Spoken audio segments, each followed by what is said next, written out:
দ্বিতীয় বিশ্বযুদ্ধের ধ্বংসস্তূপ থেকে জন্ম নিয়েছিল পশ্চিমা সামরিক জোট ন্যাটো। ৭৫ বছর ধরে যে জোট ইউরোপ আমেরিকার নিরাপত্তার প্রধান ঢাল ছিল তা আজ খাদের কিনারে। আর এই ফাটলের কেন্দ্রে দাঁড়িয়ে একগুঁয়ে ডোনাল্ড ট্রাম্প। টানা ৩২ দিন ইরানে যৌথ হামলা চালিয়ে ক্লান্ত ট্রাম্প ব্যাপক অস্বস্তিতে রয়েছেন। তেহরানকে নাজেহাল করতে হোয়াইট হাউসের ওভাল অফিস থেকে প্রেসিডেন্ট ট্রাম্প যখন দাবার গুটি সাজাচ্ছেন, ঠিক তখনই পাশ থেকে সরে গেছে তার দীর্ঘদিনের বিশ্বস্ত পুরনো ইউরোপীয় বন্ধুরা।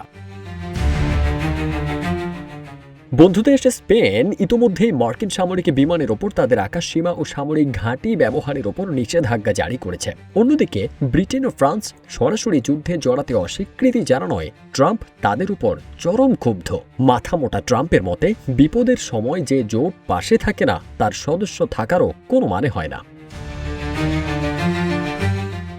অবশেষে বুক ভরা হতাশায় ন্যাটোর ভূমিকা নিয়ে প্রশ্ন তুলছেন ট্রাম্প। এমনকি ১ এপ্রিল ন্যাটোকে একটি কাগুজে বাঘ বলেও আখ্যায়িত করেন ট্রাম্প। তিনি স্পষ্ট জানিয়েছেন, ন্যাটোর মিত্র দেশগুলো এই যুদ্ধে সরাসরি অংশ না নিলে এবং হরমুজ প্রণালী উন্মুক্ত করতে সাহায্য না করলে তাদের নিজেদেরকেই নিজেদের তেলের ব্যবস্থা করতে হবে।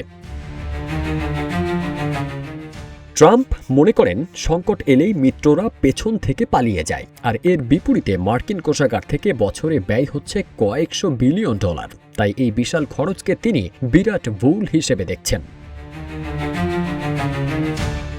যুক্তরাষ্ট্র যদি সত্যিই ন্যাটো থেকে বেরিয়ে যায়, তবে বৈশ্বিক নিরাপত্তার সমীকরণ চিরতরে বদলে যাবে মত বিশ্লেষকদের। একদিকে ইউরোপের প্রতিরক্ষা ব্যবস্থা যেমন দুর্বল হবে, অন্যদিকে রাশিয়ার মতো প্রতিপক্ষের জন্য খুলে যাবে অফুরন্ত সুযোগের নিত্য নতুন দরজা। প্রশ্ন থেকেই যায়, ট্রাম্প কি সত্যিই ন্যাটো থেকে বিদায় নেবেন, নাকি এটি ট্রাম্পের রাজনৈতিক মশকরা? ফারদিন সানি, রূপালী বাংলাদেশ।